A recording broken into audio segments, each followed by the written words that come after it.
大家好，我係中環首少。蔡瀾講過，錢要用，但係唔好用晒。賺100用100，你係窮鬼，100用得20，孤寒。賺100用50，OK，永遠有信心。所以電影《大丈夫》入邊嘅情節，尤其係九叔嗰句走啊走啊，先至咁深入民心。而除咗佢演得好，有義氣，仲因為套電影拍得出當年夜總會嘅盛世。咁講到夜總會，呢排最多人關心嘅，當然係2個月前揾咗蒼老師嚟剪彩，嗰一間由尖東大富豪夜總會改名成為大富豪之後，竟然短短經營咗短短2個幾月之後，突然間宣布暫時停業。大家又知唔知背後嘅故事有幾複雜，水有幾深？停業咁大件事咧，股東兼行政總裁李建文都走出嚟啦，親自向傳媒證實啦，解釋話停業係因為同內地嘅大股東喺經營理念上邊有落差，對方甚至有機會撤資啊，所以要暫停營業對數。至於幾時會重開啊，就遙遙無期啊。表面上睇咧就好似只係一單普通嘅商業糾紛啦，但係要真正理解呢場鬧劇同埋佢背後反映嘅深層次問題，我哋就要先將時間校翻去香港經濟起飛紙醉金迷嘅80年代，第一代嘅大富豪夜總會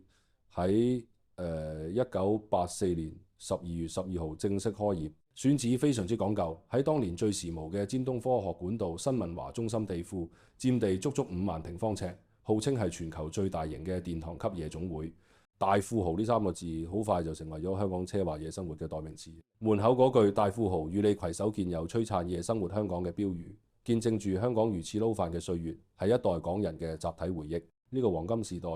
一路維持到90年代，甚至跨越97，但係花無百日紅。隨住香港經濟轉型，夜總會文化亦都慢慢式微。到咗2012年，第一代嘅大富豪終於正式結業。一個時代嘅傳奇暫時畫上句號，但係咁大個鋪位點樣處置呢？業主羅卓先生咧喺2012年之後，將鋪位租咗俾一間叫做富豪匯嘅免稅店，主要係向內地旅客出售化妝品、金飾同名牌時裝。你睇喺嗰個時候，呢個場地嘅命運已經由服務香港本地嘅頂級客，轉為迎合自由行旅客嘅消費模式。可惜好景唔常，富豪匯經營幾年之後，亦都開始走下坡。佢哋嘅 Facebook 專頁喺2017年起已經停止更新，最後更因為新冠疫情喺2021年宣布結業。從此呢，呢個5萬尺嘅傳奇地標呢，就一直被吊空喺尖東嘅鬧市之中呢，就變成一個死寂嘅空間。正正就係因為佢鬥空咗咁耐，又承載住咁多香港人嘅集體回憶啊，先至俾咗今日嘅玩家一個最好嘅舞台啊，去上演一場借屍還魂啊，充滿精心計算嘅大龍鳳啊。好，歷史回顧完呢，我哋翻嚟戲肉呢，呢一次所謂嘅復活呢，由一開始呢，就充滿住一種好古怪嘅味道。一盤聲稱投資過億嘅生意，點解喺籌備嘅時候會搞到好似一場旺角街頭嘅電話騙案咁？喺2024年頭，盤生意仲係地盤一個嘅時候啦，微信群組已經瘋傳緊至少2份所謂嘅大富豪夜總會投資方案啦。入邊嘅內容極度誇張，話投資1500萬港紙，唔單止可以委派一個董事，每半年有公司純利總額嘅30%做利息，預計12至18個月就可以回本。最犀利嘅係仲話可以協助一人申辦香港居民身份證。哇！呢個唔係一份投資計劃書。呢份直情係賣緊逃生門嘅船飛喎。面對呢種咁離譜嘅傳聞，當時嘅負責人達融顧問嘅董事，亦即係今日嘅主角李建文，佢嘅反應非常之耐人尋味。佢並唔係第一時間報警話有人冒充佢公司名義進行詐騙，而係透過律師行喺正裝修緊嘅新文華中心地盤圍板上面貼咗幾張聲明，內容大概係話網上流傳嘅投資方案同佢哋公司完全冇關，提醒公眾要警惕，唔好誤信。你睇下呢個操作係幾咁微妙。一個正常嘅生意人見到有人用自己個名去招搖撞騙，正常反應應該係憤恨不平，要將騙徒繩之於法。但係佢嘅處理方式呢，就好似想同呢啲傳聞保持一個安全距離，但係又唔想將件事搞大，只係想澄清而唔係追究。目的係咩？可能呢，佢想話俾全世界知啦，出邊有人冒我個名呃錢，你哋唔好上當。但係同時，你哋亦都見到我哋呢個項目係幾咁有吸引力，吸引到騙徒都要利用我哋個名。呢啲就係一個警號，話俾你知台面底下嘅劇本，絕對唔係你睇到嘅咁簡單。所謂經營理念嘅落差根本唔係問題嘅核心，佢只係一個結果，一個嚟結束呢場鬧劇最方便最體面嘅下台階。我哋要研究嘅係點解呢盤生意由一開始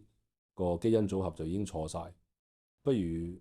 我哋先深入啲睇下呢位行政總裁李建文先生喺開幕前點樣描繪佢嘅宏大藍圖。根據佢接受傳媒訪問嘅時候講法，新嘅大富豪定位唔再係傳統夜總會，佢雄心壯志話要打造成一個服務所有群眾嘅娛樂地標，一個響應政府日夜都繽紛嘅旅遊景點。佢嘅構想係點呢？佢話5萬尺嘅場地，日頭會係咖啡廳，會有兒童專區，歡迎一家大細嚟消遣，夜晚就會變身成高端嘅私人會所、酒吧，可以包場搞新品發佈會，甚至可以延開30席啊，做婚宴場地啊。佢仲特別強調自己係用一種包租公心態去營運，意思係佢只係提供一個合法嘅娛樂場地設施同餐飲，顧客租用空間可按自己需求使用，唯需合法。最重要一點，佢好清晰咁講明嘅，不會提供公關服務，同舊大富豪高峰時期有成1200個女公關嘅時代劃清界線。你聽完呢番説話有乜感覺？係咪覺得好一種反差？笑佢盤生意長長久久，都會驚佢嬲呢？佢幾乎係想將尖東一個最具有原罪色彩嘅傳奇地標，透過佢嘅重新定義，徹底洗底，變成一個人畜無害、呢家歡嘅社區中心。但係你試下想像下咧，喺尖東新文華中心地庫，一個充滿歷史記憶嘅地方，有邊個中產家庭呢會真係帶住自己個仔專登走入去一個叫大富豪嘅地方？去佢個兒童專區玩呢個畫面咧，係咪有啲超現實咧？所以話呢個老少咸宜嘅故仔點都有少少甜。所以由第一日開始，佢嗰番説話可能就唔係講俾我哋呢啲了解香港真實生態嘅人聽嘅。佢係一個包裝啊，一個用嚟應付某啲查詢啊，或者用嚟吸引某類投資者嘅美麗説辭啊。好啦，拆解完個美麗嘅願景，我哋就要睇下盤生意嘅實際結構。睇下邊個先至係真正嘅玩家咯。根據公司註冊處嘅資料，明面上主理人李建文透過佢嘅公司佔51%股權做大股東，亦都係唯一嘅發言人。而另外嗰49%嘅關鍵股權呢，就喺舊年8月同11月呢，分2次轉讓咗俾一個用中國護照登記叫做楊超雍超嘅人。呢位楊生亦都喺舊年8月成為公司董事，一個喺香港從事娛樂行業多年、身兼澳洲註冊會計師、廣西百色市政協委員，甚至仲喺附近經營緊米線鋪嘅財爺李建文，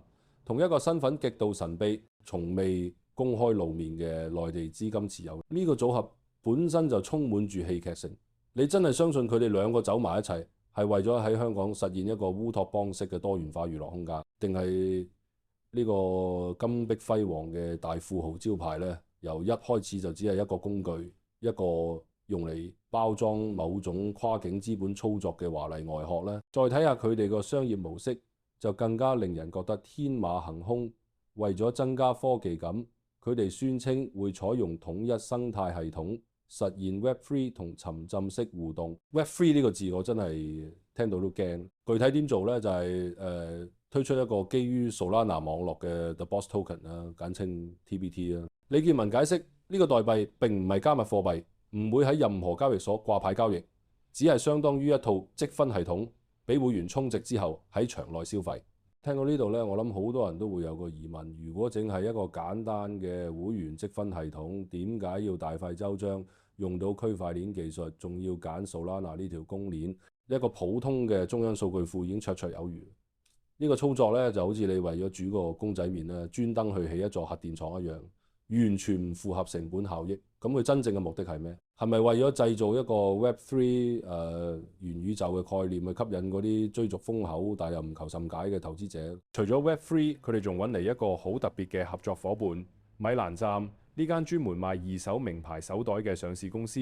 曾經因為股價大幅波動，被外界歸類為迷惘股之一。一間夜場同一個賣二手袋嘅，可以有咩業務上嘅協同效應呢？李建文冇詳細解釋，但呢個合作無疑為整個項目再增添咗一層令人玩味嘅財技色彩，將尖東夜場、Web3 代幣、迷網股呢幾個風馬牛唔相及嘅元素全部炒埋一碟。你聞到啲咩味？我就聞到一股非常濃烈嘅概念炒作味。成個項目嘅鋪排呢，似乎都唔係為咗打造一盤可以持續經營嘅實業，而係想盡快將所有最潮、最能夠喺資本市場講故仔嘅概念呢，全部塞晒落去，務求喺最短時間內將呢個項目嘅估值呢吹到最大嘅。至於個場本身賺唔賺錢啊，人流多唔多呢，可能從來都唔係呢個局嘅重點啦。所以當所有嘢都準備好，請埋日本前 AV 女優蒼井空嚟剪彩，場面虛冚，但係轉個頭，開幕當晚就引嚟警方聯同多個部門高調查牌，然之後經營短短2個幾月呢，就傳出停業消息。李建文話係同內地股東理念不合，呢個只係引爆計時炸彈嘅最後一根引線，真正嘅炸彈喺項目組成嘅第一日已經埋咗落去。當背後嘅資金玩家發現呢個大富豪嘅殼唔能夠再幫佢哋完成當初設定嘅任務，又或者市場嘅實際反應根本撐唔起佢哋吹出嚟嘅泡沫，咁最理性嘅做法就梗係斬纜離場，而留低嘅爛攤子呢，就自然由佔51%身處香港需要面對公眾嘅李建文去負責解話。成件事由頭到尾都可能唔係一盤以盈利為目標嘅生意，而係一場計算精準，但係可惜最後玩爛咗嘅資本遊戲。講到底，尖東大富豪呢場短暫嘅鬧劇呢，其實係今日香港處境嘅一個精準隱喻。我哋好多人都好想重現昔日嘅輝煌，好似魚翅撈飯嗰個黃金年代，好想將所有代表住光輝歲月嘅品牌一一復活。但係問題係呢個世代嘅遊戲規則呢，已經完全唔同晒。以前嗰種靠膽識啊、靠人脈啊、一步一腳印啊去建立實體王國嘅方法咧，喺今日呢個世代咧已經被各種財技啊、概念啊同埋極速流動嘅跨境資本所取代啦。我哋拎住一個經典嘅舊酒樽，但係倒落去嘅係一種我哋唔熟悉甚至有啲腐蝕性嘅新酒。咁結果就係咧整咗即係一隻矛盾重重啊、唔湯唔水嘅四不像出嚟咧。佢嘅死亡咧，由佢誕生嗰一刻咧就已經注定。呢個唔單止係李建文一個項目嘅失敗，更加係我哋呢一代人想捉住昔日輝煌嘅尾巴，但係又唔夠膽面對現實嘅集體寫照。大家如果中意我哋嘅分析嘅，記得訂閱中環實得笑，撳埋個鐘仔，咁就唔會錯過我哋嘅最新內容。下次再見。